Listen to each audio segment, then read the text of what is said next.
Hi, I'm Robert Gibson. I'm Ricky Morton. We're the Rock and Roll Express. And you're watching WGS-TV.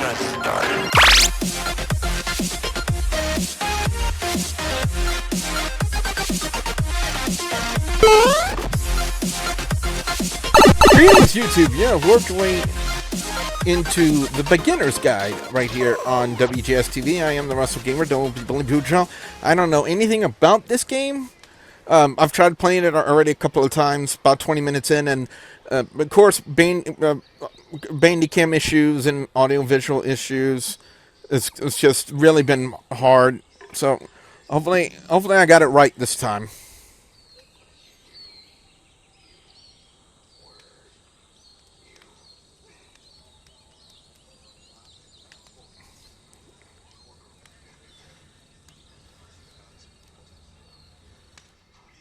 Hi there.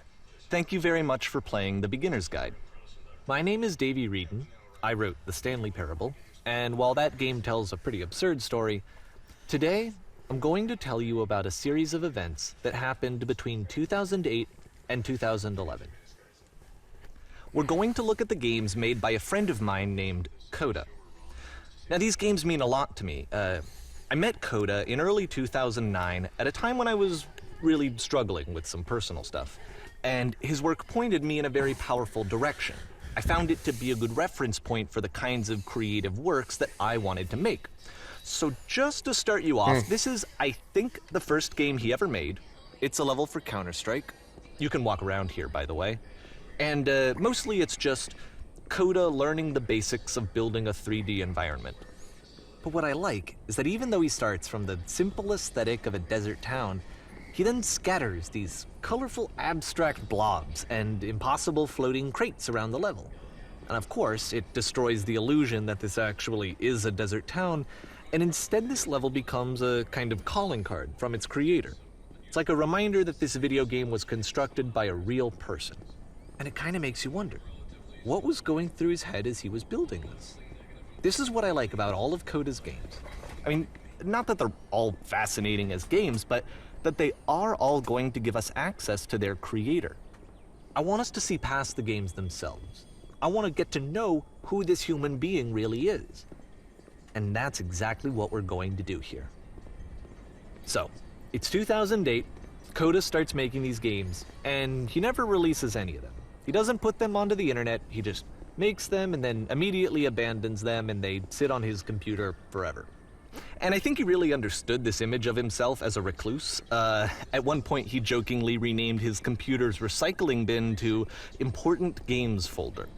So, you know, this was just how he worked. He tended to crank them out one after the other without even really pausing to try to understand what he had just made, until suddenly one day, he just stopped. In 2011, that was it. He made his last game, and then he hasn't made another one since. And that's why I've taken this opportunity to gather all of his work together, is because I find his games powerful and interesting, and I'd like this collection to reach him, to maybe encourage him to start creating again. And if the people like you who play this also happen to find his work interesting, then I'm sure it'll just send that much stronger of a message of encouragement to Coda. So thanks for joining me on this. If you have a particular interpretation that I haven't mentioned here, or if you just need to get in touch, you can email me at daveywreden@gmail.com. Okay, that's about it for introduction. Let's take a look at Coda's first proper game. As each game is loading, I'll show you the date that it was completed. This first one was made in November 2008. Okay. Warning. Whisper machine active. Shift destruction imminent. This game is called Escape from Whisper, and it's one of the more generic games you'll see from Coda.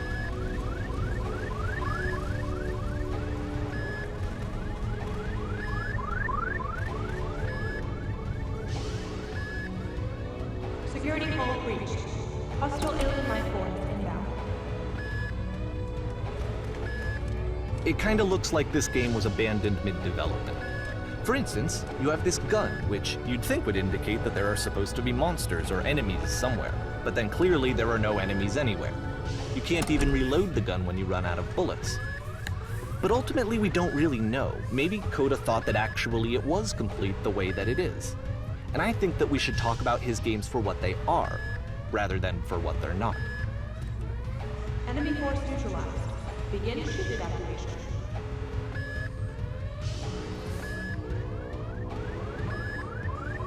I love how you can see the bottom of the universe from this room. Yep, pretty much.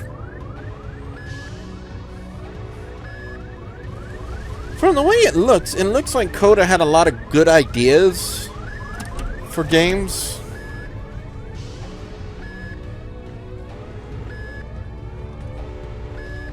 Apparently, this space station has a labyrinth on it. Sure, I don't know. There's really no reason for it that I've ever been able to discern, so in the interest of time, I'm just gonna skip you on past it. Okay, this is the part that's interesting. The game has this narrative about the whisper machine and how it has to be turned off, and then you get to the engine room. Hey, you there, in the engine room. You could save us all. That beam is powering the whisper machine. We could disrupt it by introducing a great enough heat signature. If your body could stop the beam. It's so much to ask, but for all of our lives, would you do it? Could you give yourself?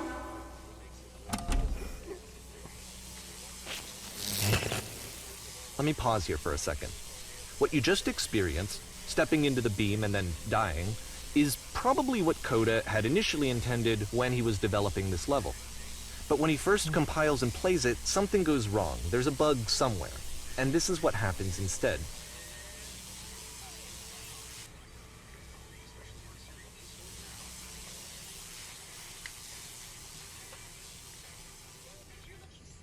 Ooh. The beam causes you to start floating. And this is an important moment for him. Because yes, this is technically a glitch, but Coda identifies something human about it, like how small it makes you feel in the face of this larger chaotic system. Or this floating could be the afterlife, a peaceful place, juxtaposed against all of the hysteria that you've just had to traverse. I don't even know. I have no idea what he was thinking, but what's clear is that after making this, something lodges itself in his brain. He wants to do more of these really weird and experimental designs.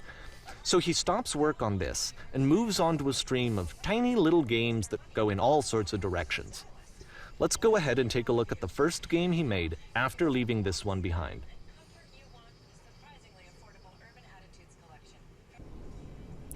I can tell you one thing before. I just want to pause it for a second. During my first attempt at recording, when the Whisper Machine level first started, equipping the gun and all the blaring noises actually jump scared me. I just wanted to get that out there, and I just feel a little bad that that recording didn't took, because I thought that would have been pretty funny for you guys to see. But the past was behind her, and this is the only way we can walk. Backwards. Yep. In this game, you can only walk backwards.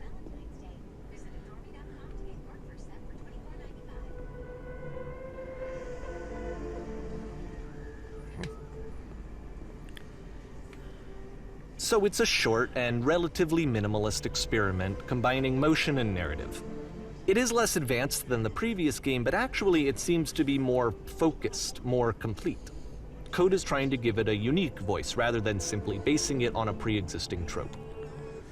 See, but the future see, why does the future keep changing?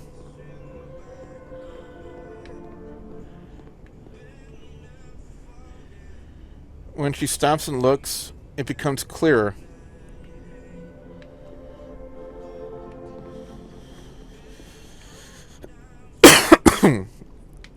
But if the future is always behind her, how will she find the strength to confront it? It's a short little thought, it says what it wants to say, and then it ends. Didn't need anything more than that. Which to me is why it works, because it gets out quick. Okay, next one.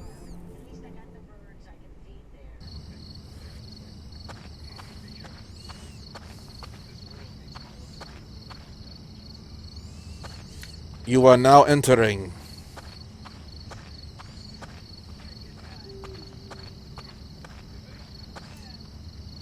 And that's it. Okay, the meaning of this game won't be clear just yet. Please be patient with me for a few more games, and I promise you'll see what makes it interesting.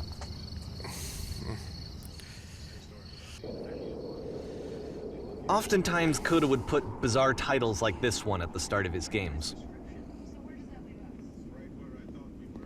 I wish I'd known him at the time that he was making these early games. He would really only talk to me about his work as he was making it. Once he stopped work on a game, that was it. It was dead to him. And I don't agree with that at all, but what are you gonna do?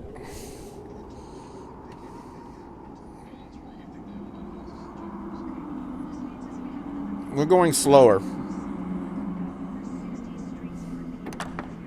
Once you've been slowed to an absolute crawl, the door at the top of the stairs opens.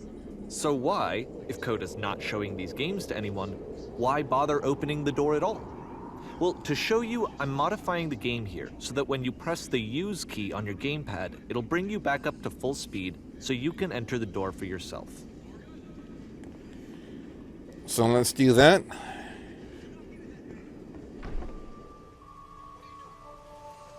And look at that.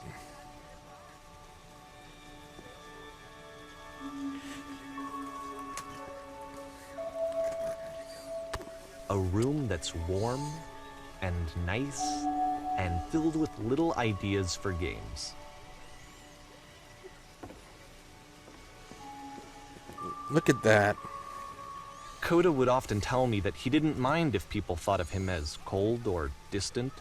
He said that he knew that he was actually a vibrant and compassionate person, but that it takes time to really see that. It can be a very slow climb to get there. It looked like you had a lot of ideas.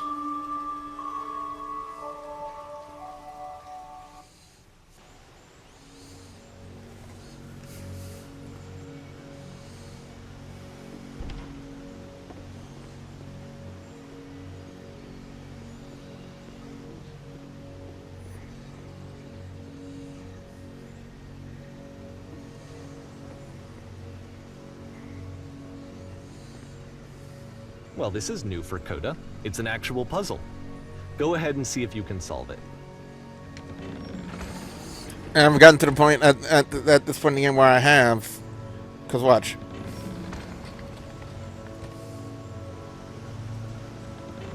Don't forget that solution, because we're going to see this puzzle again soon.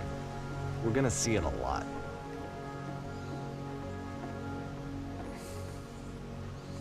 Yeah, when I first did it, he actually had to explain it to me. Then I was able to figure it out. So that seems to be it, right? You walk down a corridor, you solve a puzzle, you get to the end. Simple enough. Alright, now I'm going to modify the game again, so that when you press the use key on your gamepad, it'll remove all of the walls from this room.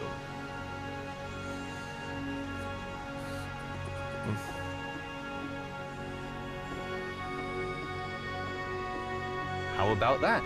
There was more to it than we had any way of knowing. I actually find it funny that this game comes after the Stairs game, since they essentially convey the opposite idea. So, in the Stairs game, a dull exterior concealed a rich interior. And then, in this level, a dull interior hides this fantastic outer world. Either way, I think that the point is the same, is that most of the time you don't get to know what you're missing, or even that you're missing anything. That's not your role as a player.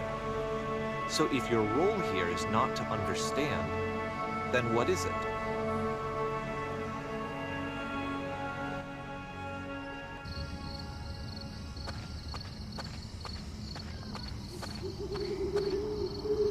Aha!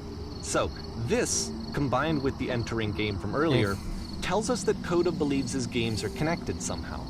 It could even be that the Stairs game and the puzzle game are literally connected in between this and the entering game.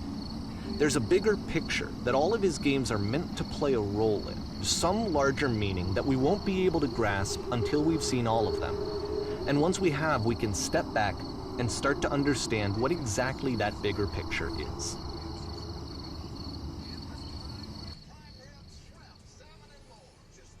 The Great and Lovely Descent.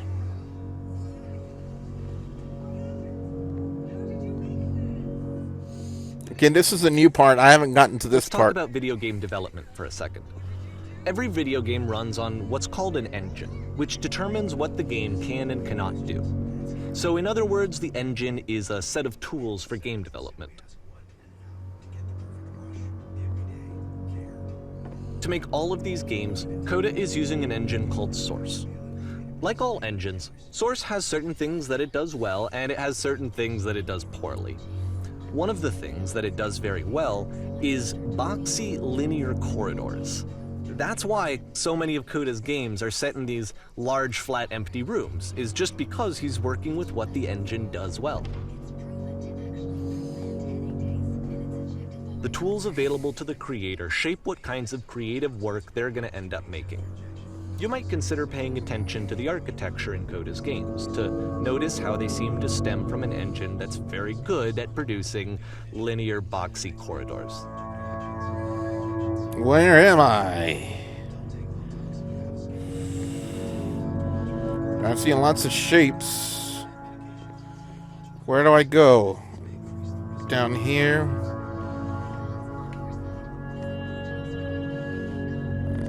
Down. Leroy Brown. Oh, I'm falling. I'm falling. Is that bad? Is that bad? Did I do it? Oh, I didn't die. I did not die. So, Mr. Wrethen, what are you trying to show me? What is this?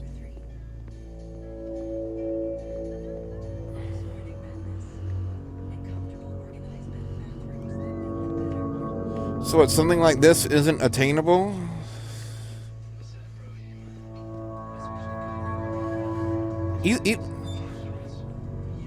Whoa. Look at the actual design of the core. What am I hearing?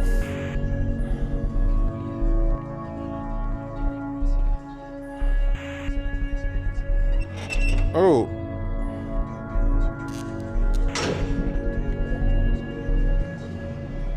Whoa.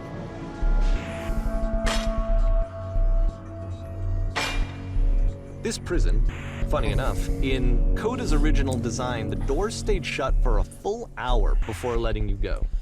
If you don't mind, I think we're gonna skip that. Yeah, thank you. This is something that he and I used to argue about a lot. You know, whether a game ought to actually be playable, whether it means anything if no one can get through it. And I would always defend that, you know, all this work goes into the game, why not make it playable and accessible?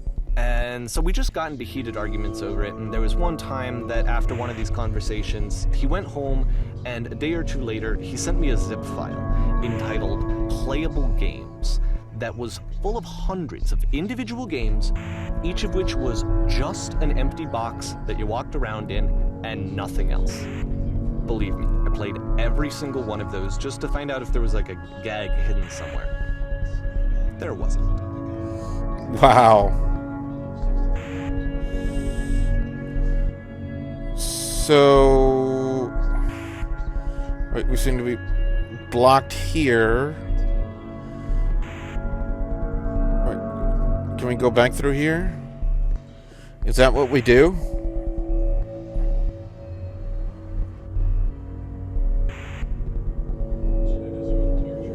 I get the feeling we're supposed to do something over there. That's what I'm getting.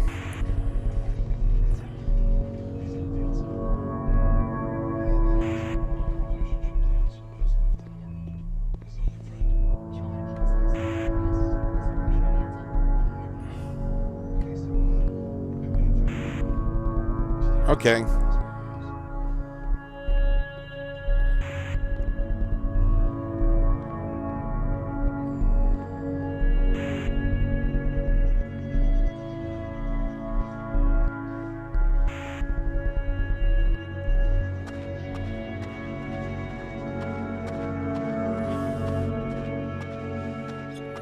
Okay. It's the puzzle again. with the exact same solution as the last time.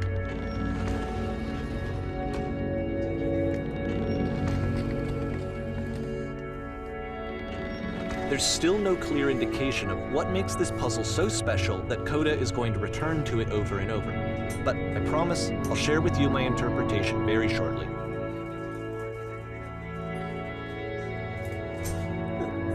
Well, guys and gals, this is really quite the unique experience, isn't it?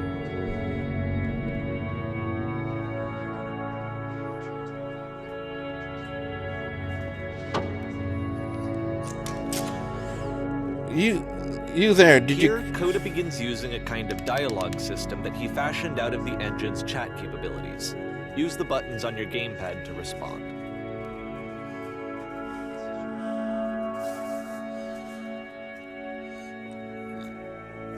Okay, well, can I use... No, I can't.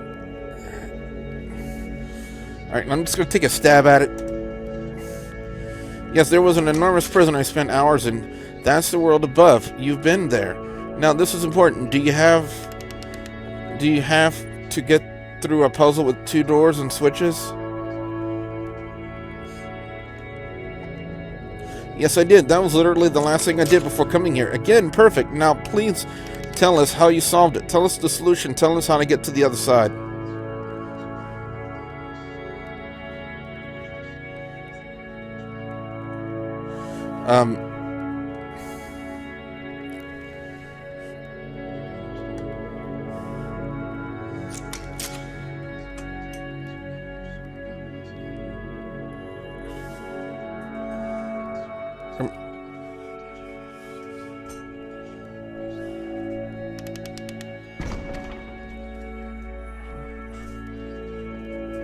Okay, I wonder if I did that right.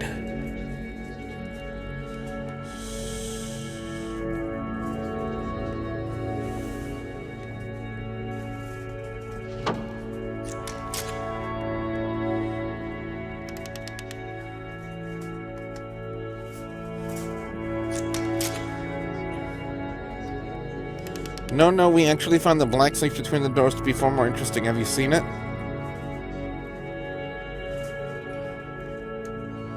Actually, now that you mention it, I remember feeling strange as I passed through it. Don't think too hard about it. You'll see it again soon.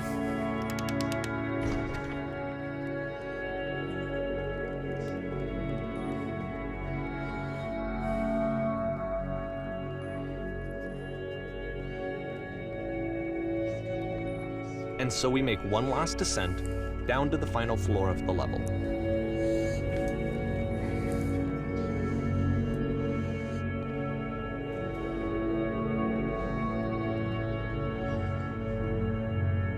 Where are we?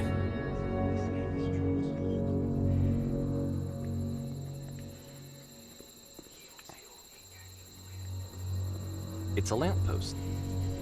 Okay, I can't tell you quite why, but for some reason, Coda fixates on this lamppost.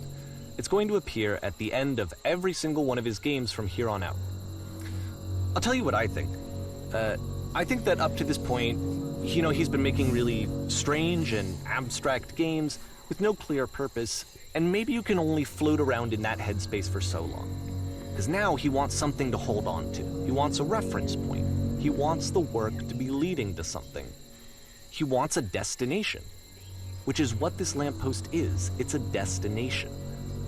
We're going to see it in the work as well. His games are just going to become a lot more cohesive, a lot more fully developed, with more of a clear idea behind them. And as we go, that idea will get clearer and clearer and clearer. I hope so.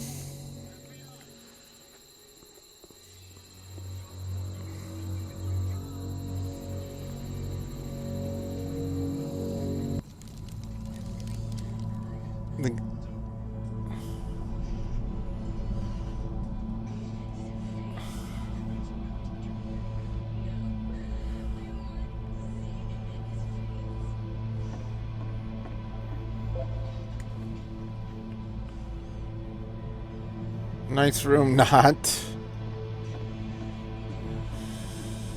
So first off, I'm sure you can deduce this, but this game is not connected to the internet. All of the notes that you're going to see have been written by Coda. This was actually the first game of his that I ever played. This was shortly after I met him at a weekend game jam in Sacramento, where I grew up. I saw him working on this very level, and it was just so different from anything that anyone else was doing. So right away I was like, I have to be friends with this person. In retrospect, I think I was probably a bit too pushy, trying to get his attention. I was over-enthusiastic. But he was very gracious about it and very patient with me. And I cooled off eventually. Oh, that was nice to know.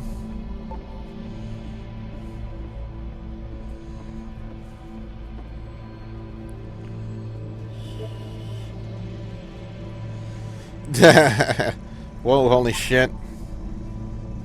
Can you guys hear me?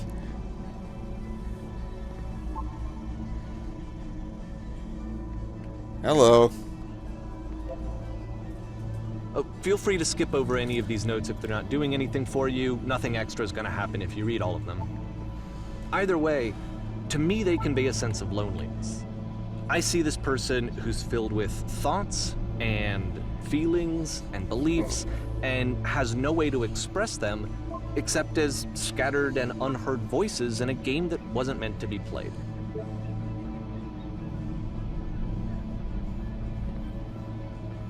But it's ironic, isn't it, that in playing this game and seeing how alone Coda often felt, that we get to know him better and actually kind of connect with him. And I have to be honest with you, this idea is really seductive to me. That I could just play someone's game and see the voices in their head and get to know them better and have to do less of the messy in-person socializing. I could just get to know you through your work. I think this is why I always liked Coda's games so much, is because it felt like they let me have that connection. I felt as though he was inviting me personally into his world. And then I feel less lonely too.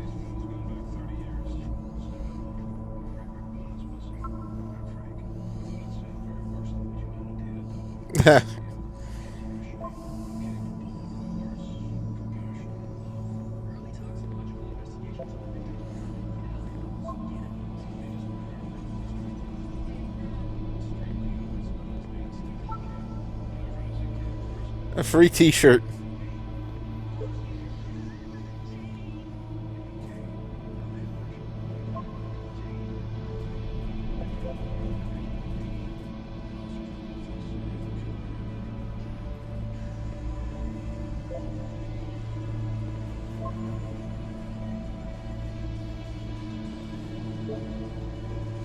You were, do you... I'm just trying to read all of these things.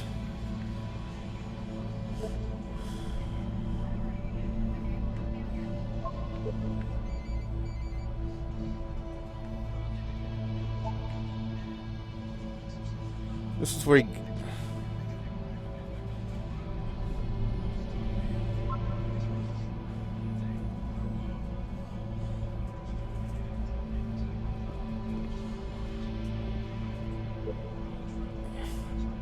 Take my hand, let's jump together.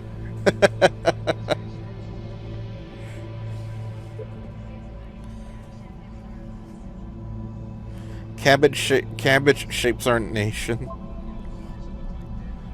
Yeah, what is it with that painting?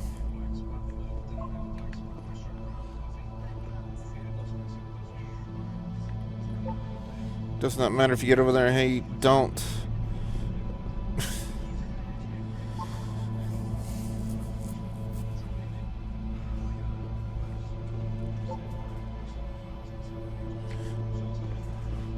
Wow. Some of these things.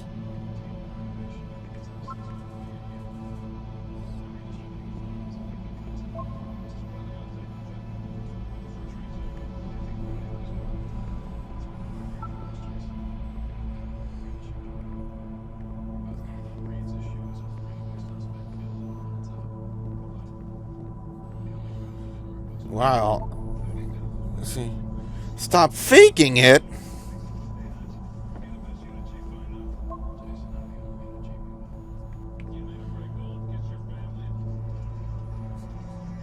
What does the painting mean, I wonder?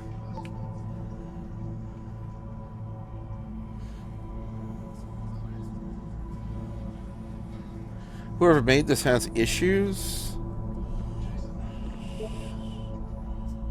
Who are all of you? We will all die someday. Well, Cabbage Shapes Our Nation. I've seen that one already.